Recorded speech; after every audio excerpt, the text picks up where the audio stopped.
plaintiff, Jaretha Lomax, says her father was in and out of her life until the age of 10, at which point he disappeared.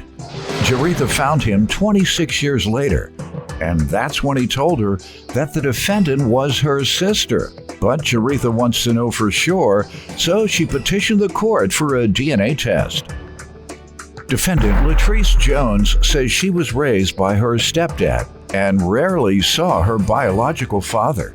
Latrice says since her father put her in contact with Jaretha, they've been communicating with one another. But she's eager to learn the truth today. All rise. This court is now in session. The Honorable Judge Greg Mathis presiding.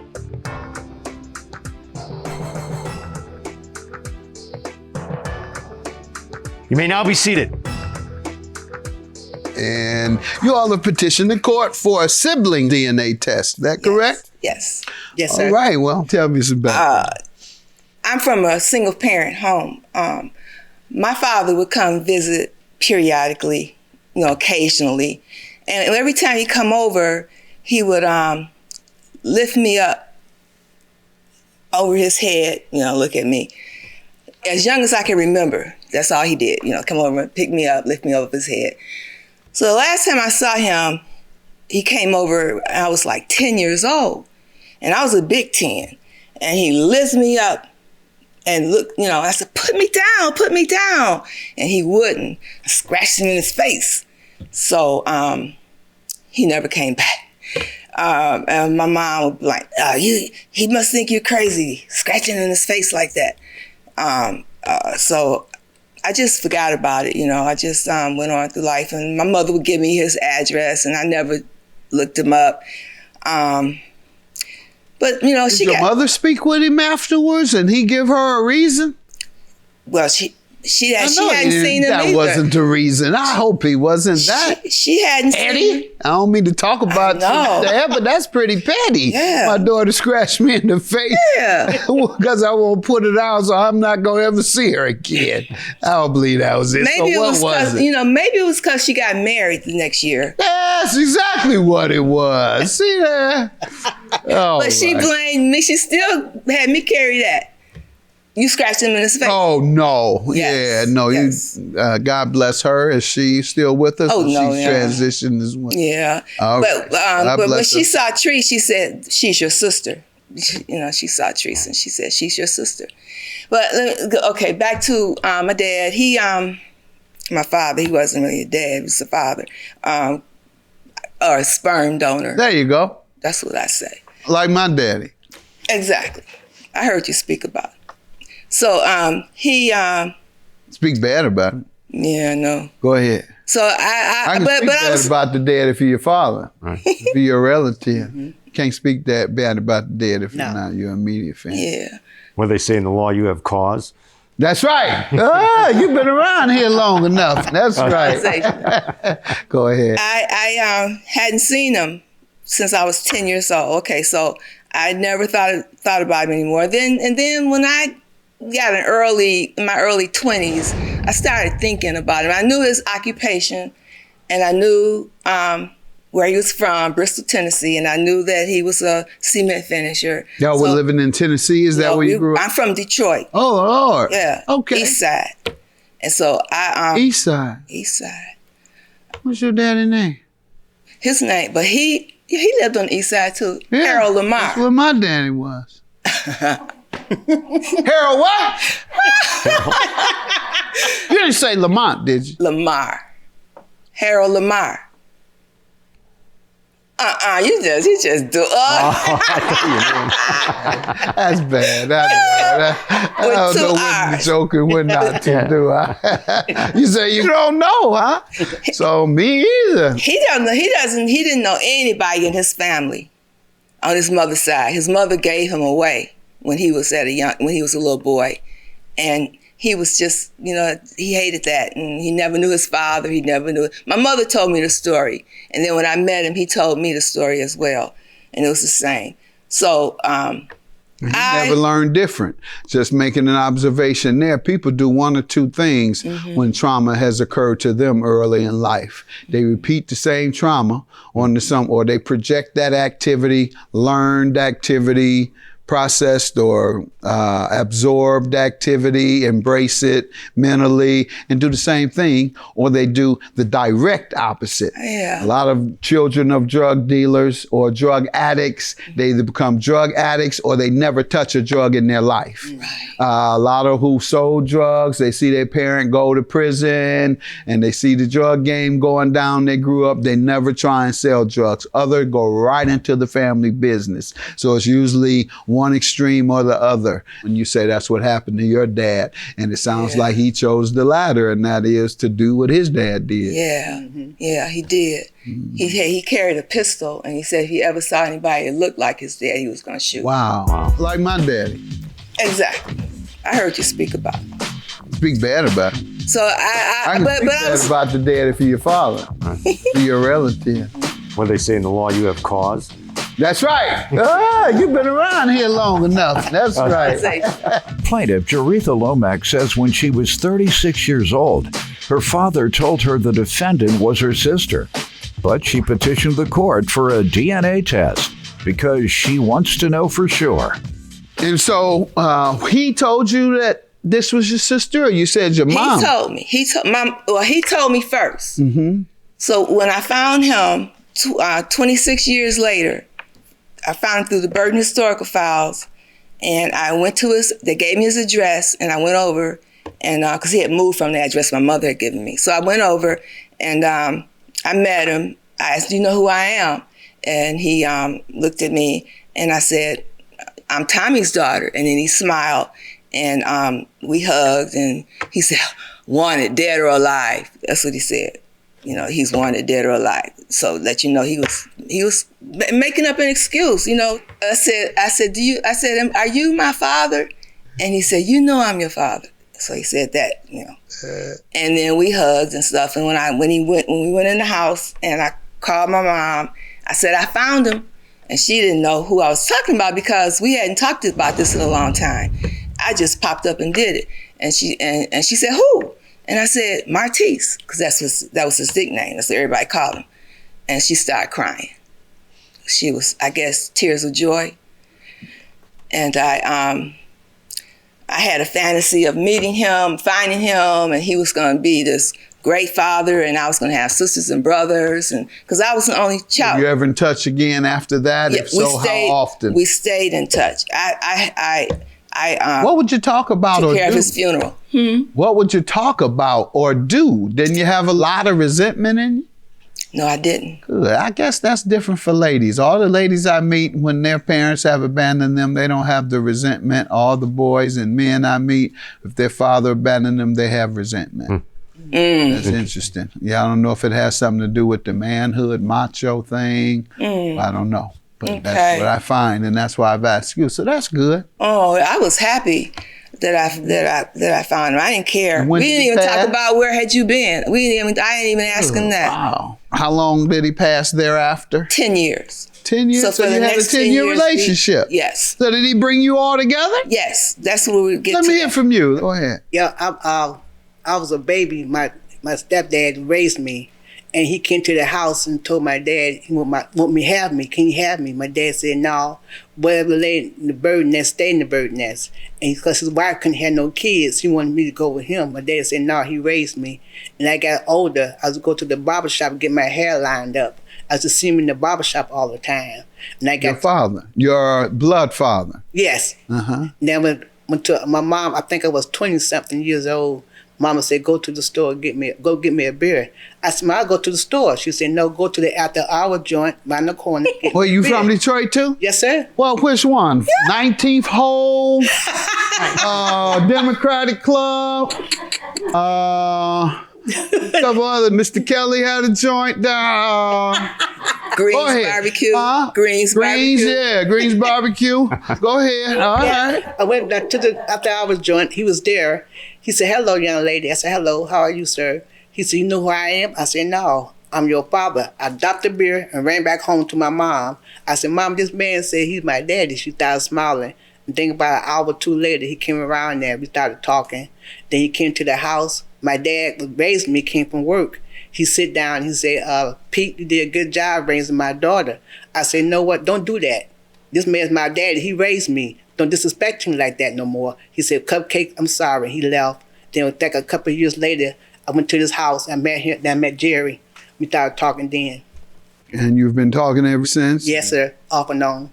And why is there, you all just here to get a certificate? Is that what? Or just to kind of confirm what small element of concern there is? Yes, just sir. What? Okay.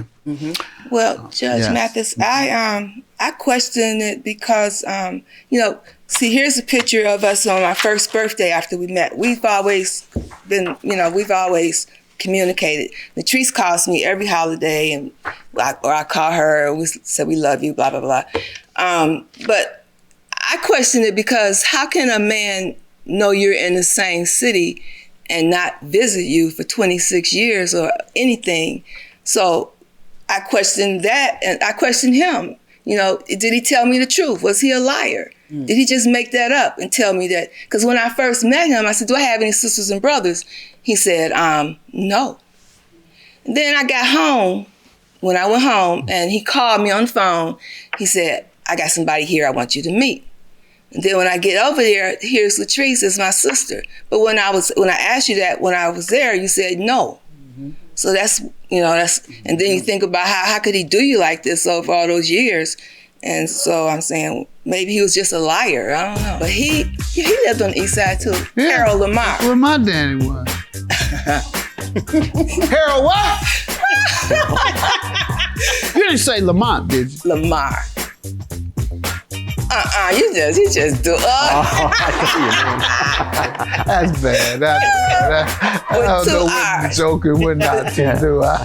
Plaintiff Jaretha Lomax says when she was 36 years old, her father told her the defendant was her sister, but she petitioned the court for a DNA test because she wants to know for sure.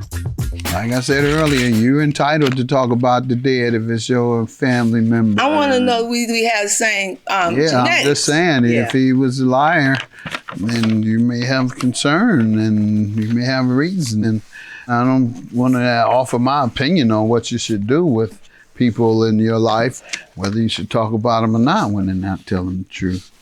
I don't know. But he was lying to you. Wow. Yep. I knew it. Sorry. Thank you. Unfortunately, you all aren't related.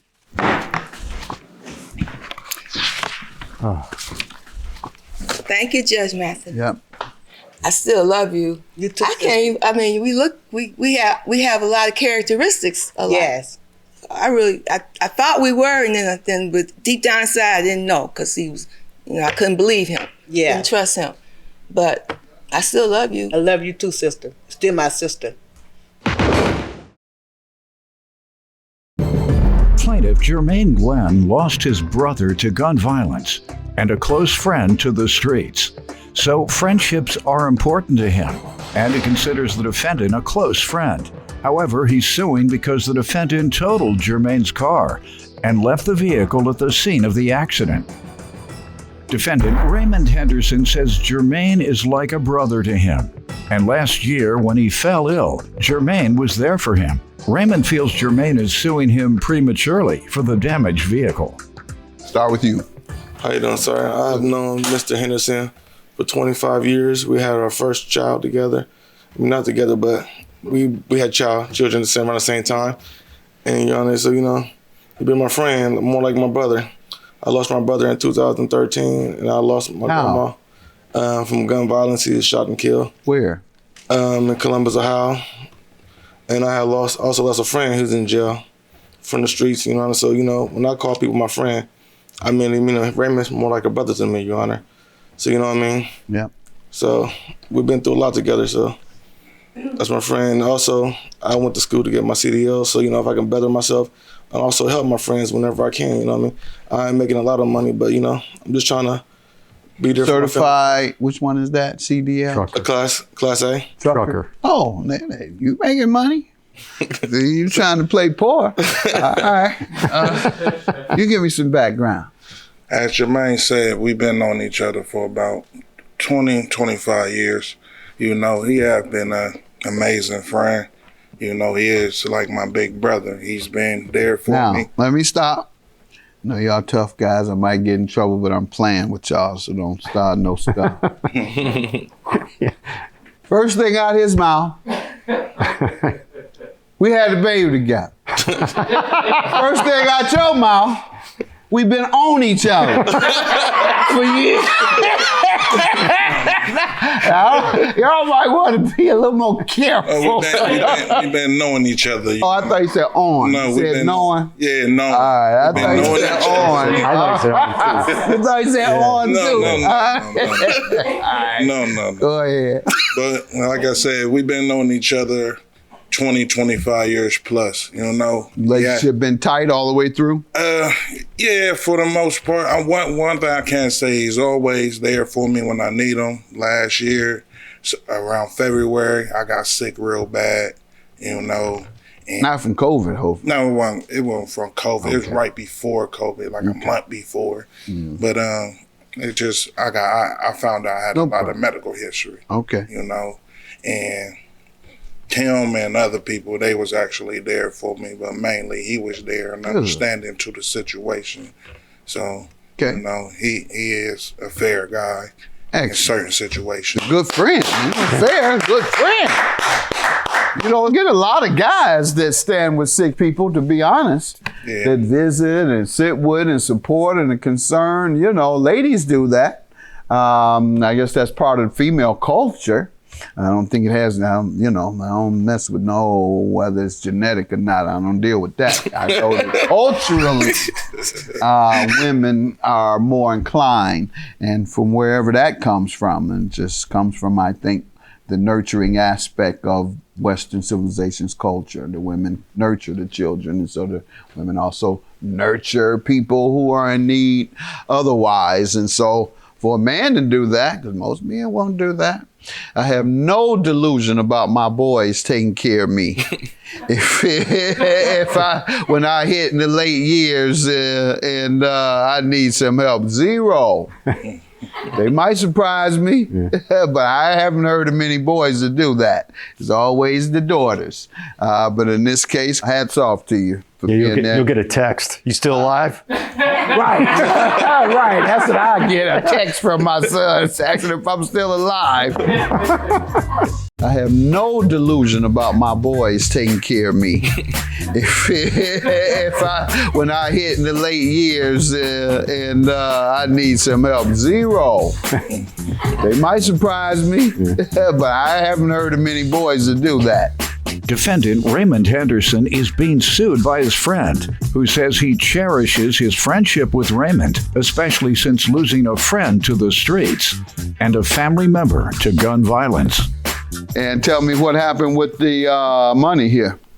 You know, so, you know, when COVID happened, you know what I mean, Mr. Henderson's car went down. So, you know, I had an extra vehicle that I had. So, I know I let him use it for he can get back and forth for work, take his kids to school and everything. You know, so later on, he had it since 2000, January, somewhere around there. So in June, he called me while I was on the road, you know, doing my job. That he had actually got an accident and wrecked the truck. So, you know what I mean? So, of course, you know, I'm on the road, so I got to get back to see what's going on. So when I got back in town, the car was in the impound. Not to know that Mr. Henderson left the car at the scene, so, you know, I got to go retrieve it, get everything done, so, you know. And I took it to the shop, got an estimate. It's over damage like $10,000, so you know what I mean. Wow. You have pictures of it? Yeah, I got pictures. Page 1 through 6. So far, it doesn't look like any. How much you say? So far, I haven't seen anything. Look, it's structural. It's frame damage there you under the go. bottom. Structural. There it is. That's everything. That can total a car real quick. And you see, like they said, also they'll have to replace the roof because I didn't see the roof part. There's some. But structural damage is enough. Yeah. So they said it would cost about $10,000 to get it repaired. So you know, me and Henderson enter into an agreement. $3,500 he'll pay me. Over the course of what time was he to pay the $3,500? Supposed to make the initial payment in June the 30th of $1,000. Then I'll let him make payments on the rest of it until we get to the $3,500. Then June 30th came. Nothing. Crickets. You haven't had anything yet from him? No, you know what I mean? We go back and forth, you know what I mean? But back and forth about what? What's the back and forth? I want 3,500, you know what I mean? I'm trying to get a basic vehicle, you know what I mean? Even though I work a lot, you know what I mean? But that ain't have nothing to do about what I worked up to get, you know what I mean? I'm trying to be a great friend, let him use a car, get to work, get his kids to school, you know what I mean? Be there for him, but you know what I mean? At the end of the day, I still need what I pay for and be replaced. No question about it. Yes, sir. Let me hear about it. Your Honor, yes, he right. We agreed to on June 30th that I would pay him $1,000. But at that course of time, just a lot of stuff happened. I ended up losing the job that I had. And when did you lose your job? Actually, I lost the job actually maybe 3 days before I actually got paid June, because I got the job I was working, I got paid twice a month. All right, so you got your money somewhere around June 27th or so. That's what you right. said? I got the money. You're right. All right, and you were to have paid him $1,000. Yeah, Your Honor, but you know, that's my brother, and my bills were still going. That was my last check. No. Oh, okay. So you projected, since this is my last check, I can't give him this because I'm going to need it because I'm out of work. Absolutely. All right. I'm trying to understand the rationale, because the point I was going to make is you didn't know you were going to be out of work. No, I didn't. When you promised I'm going to have that $1,000 for you. And so the same amount of money you were going to pay him with on the 30th, you did get it because you had been working. But now you're saying, I felt I needed to keep it because I wasn't going to be working. So I understand that now. All right. And is that true? Did he lose his job 3 days before that? I mean, Your Honor, the man loses a lot of jobs, but you know what I mean? I cake. Yeah, you got to have your bread, so. I mean, what can I do? You know what I mean? I can't keep waiting from getting another job. I agree totally. My thing, Your Honor, it's been times that, you know, I looked out for him when he needed me too. So, you know, at that particular time, that's what I just felt like. You know, I'm gonna get you, but you know. So when I did decide to call him and explain the situations, kind of had words, you know, you understand, and now this is where we at. Defendant Raymond Henderson is being sued by his friend, who says he cherishes his friendship with Raymond, especially since losing a friend to the streets and a family member to gun violence. Any defense, any legal defense? Nah, everything was pretty much verbal. No, I'm saying, do you have a defense today that I can use the law? Because what you're saying so far is unable to pay. That's not a defense in the law. And you said you all had words. That's not a defense. The only thing you can say is... the words wasn't like, you know, it was just him asking me, why can't I, why is that the excuse? And, you know, my defense was, like I said, I had bills that I still had to pay with that check. That's my defense. Okay, yeah, and those aren't legal defenses, so yeah, I have to order you to pay them. And $3,500 is your judgment. Take care. Thank you guys for coming. I mean, bro, I love you, man. You know, I appreciate everything. You know what I mean? But, you know, I'm sorry we had to come here today, but, you know how it is. I got to get my bill replaced, bro. At the end of the day, you know, I just want to still be close, and I don't want you to take this as if I was trying to play you on anything. You know, I love you, man. I love you. Plaintiff Gregory Fields started using heroin at age 15, but he has been sober for 31 years and even went back to school to get his master's degree. Gregory claims he hired the defendant to renovate a home, but he's suing because he stopped showing up. Defendant Alex Hall Jr. says after he was robbed and assaulted, he lost sight in his right eye. So he opened a painting business. Alex insists he didn't go to work because his father passed away. And before he could complete the job, Gregory sued him. Start with you. I'm a recovering heroin addict. The first time I used drugs was when I was 15, and that use continued until my mid-30s. What type of use at 15? I started with heroin and cocaine. Wow. That was. How old are you now? I'll be 70 next year. I've got 31 years sober. That's the difference. All right. You wouldn't have made it to 70 if you'd have kept going. Thank you, sir. Good. But in that time, I went back to school. I got a master's degree. I'm internationally certified as a counselor. I'm on the board of the National Alliance on Mental Illness. I work for the Lake County Health Department as a crisis counselor, and I answer the National Suicide Hotline. Excellent. Thank you. So my intention was to purchase an older home, which I can Before we get renovate. to that, I want to thank you for your work and also point out that you went right into the field that God sent you into to help redeem yourself and reclaim the lives of others. Yes. And that's what I encourage a lot of recovering addicts who have not chosen a field or a life purpose is to follow that track. You educated yourself and prepared yourself to be able to give the best service to recovering addicts or those in need of recovery who are currently addicted. And secondly, those who are mentally ill. And quite frankly, a lot of it is the same. Absolutely. People are self-medicating. So having both those trainings, I'm sure you're doing great work. So thank you again. Thank you. Give me some background on you. I'm a single dad. I'm a hard worker. I always have been. I was a CDL truck driver up until 2008. What happened? I had an attempted robbery. I was assaulted with a baseball bat. And I ended up losing the sight in my right eye. Okay. So, sometimes life knocks you down. You get up, dust yourself off. What have At you that done point, since 08? I opened up a painting business and a remodeling handyman type of service. And that's obviously how I met up with Greg. Okay. And that's what I've been doing since then. All right, good. And that's right. Thank you. You recovered from a tremendous challenge, tragedy. Plaintiff Gregory Fields hired the defendant to renovate his home, but he's suing because the defendant failed to do the work and stopped showing up. Tell me what's going on here today. Well, I purchased a house which needed a lot of renovation. And when? In March of this year. And I met Alex through my plumber. He was very highly recommended. He showed me photos of other work he had done. And we agreed upon a price. In March? In March. What was that price you agreed on?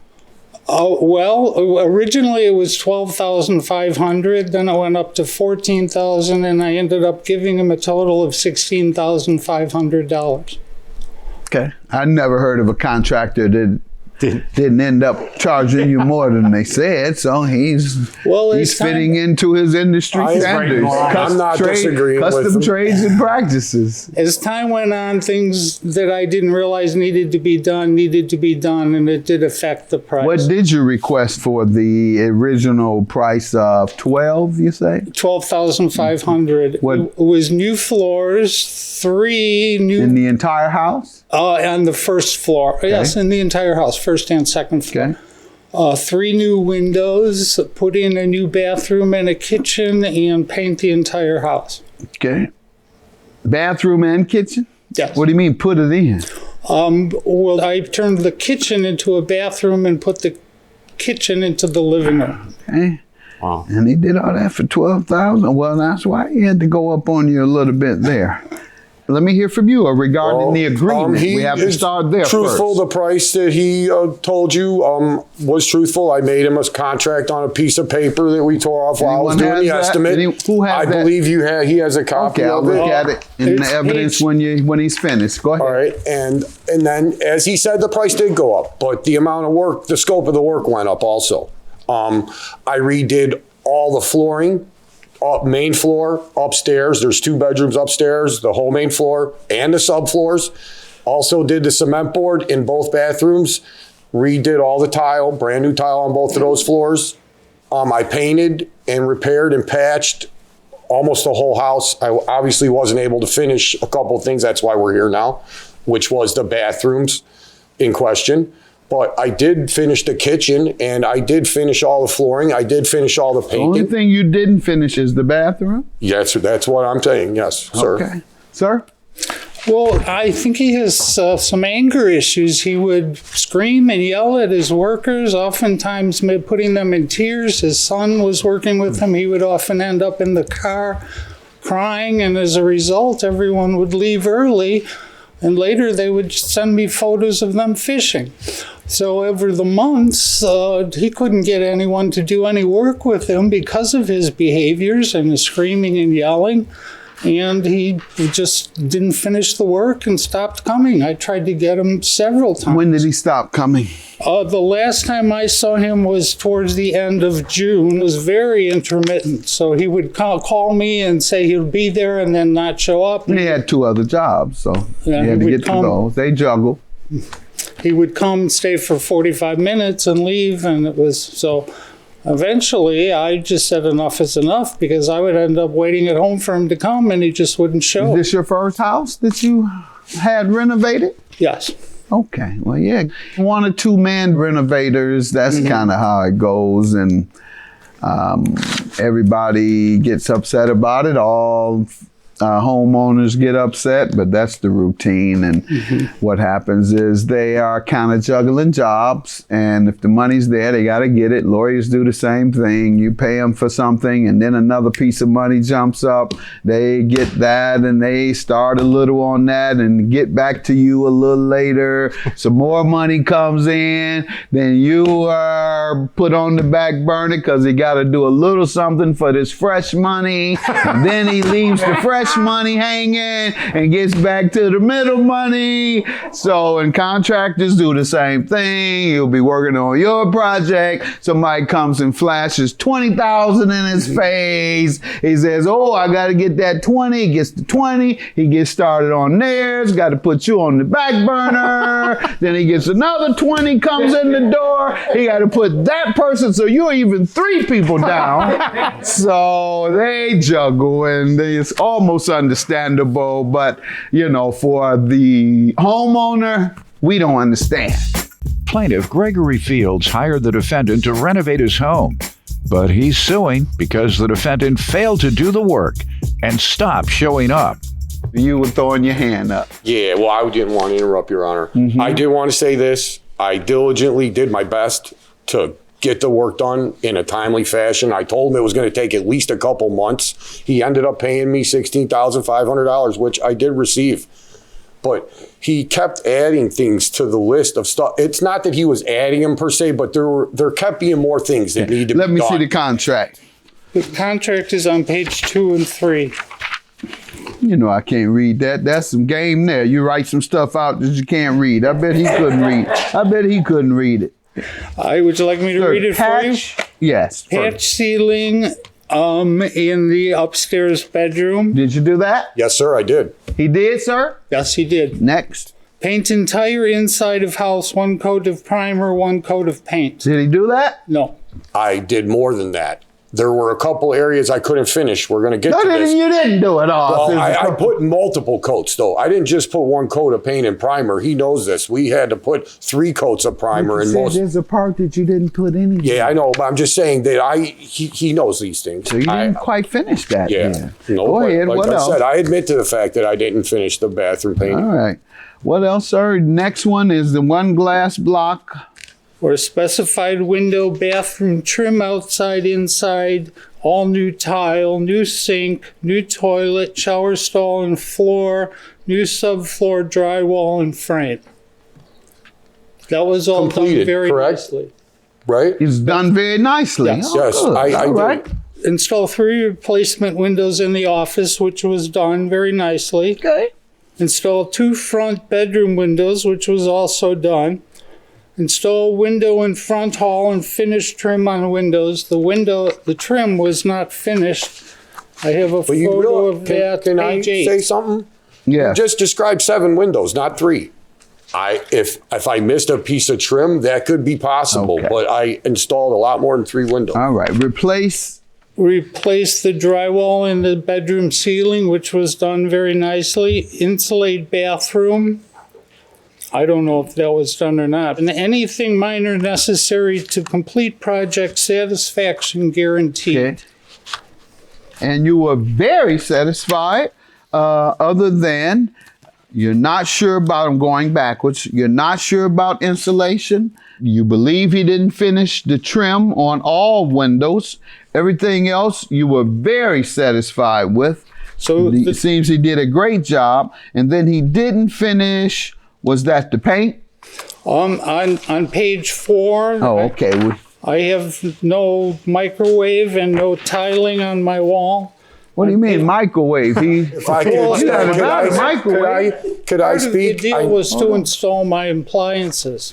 Well, that's not on here. No, I never agreed to install any appliances in the kitchen. Let me That's hear what from you you, have. sir. I'd like to show you on page 4 and 5 a text message from him, which I received on June 12th. But which is the day by the way, he says you do good work. Let's not I know, and overlook I that. agree with him on that part. But I know you do. I want to tell you, my father passed away on June 12th, the day in question that we're getting ready to talk about here. And I want you to look at the text message you sent me. If you can look on page, it starts on page 5 and moves over to page 6. I will come over there and do whatever you need me to do. It's not about money. That's you, correct? Yes, it is. He says, my attorney was over today and she reviewed the contract and looked at the work and decided it's a good lawsuit. But you don't have any money or a job, and she suggested I give you an opportunity to finish painting prior to submitting the lawsuit. Did he give you an opportunity to finish No, he painting? did not. He did at first. He told me, I'm sorry, take your time, get back to me when you're able, we can work it out. I said, I'll be calling you on Monday. Thanks again. I just want to let everybody know that my father didn't get buried until June 30th. Now, the whole time that this is going on, I'm the oldest son. I'm trying to take care of my father's, my mentor, my best friend, my buddy, taking care of his funeral. And this guy 6 days later is telling me, don't bother coming back. It's too late. I said, it's too late for what? And I reiterated the fact that what I just told you about my dad dying. He didn't care at that point. He called me on the phone. He was suing me. So I want to say this. I completed at least 95% of what he wanted done. There were a few things I didn't finish. But on page 5, if you read what we wrote from his attorney, it says right on there, the only thing he was looking for me to finish was some painting. Give you an opportunity to finish painting prior to submitting the suit. Yeah. And so you didn't, though. No, I didn't finish painting. All right. That's all I'm saying. But he's saying I didn't do a bunch of things that I did do. I'm just saying that he admitted to his own lawyer. That's correct, sir. So this $3,500 represents what work? That represents the work that needs to be done. If you were to separate the painting job, what would you consider that amount? $2,500. $2,500? Mm-hmm. Well, that's your judgment, because that's the only thing you make reference to in your final text to him regarding finishing the work, giving him and me the impression that all he had to do was paint. If it was more than that, that's not what you said in the text. So I'm going to grant you your $2,500. Have a good day. That's my judgment. No, I just want to say I have no hard feelings. I hope he knows I had no intentions of bad intentions. I think he knows that. It's a hard time. I'm still not good with my dad dying, but, I'm dealing with it.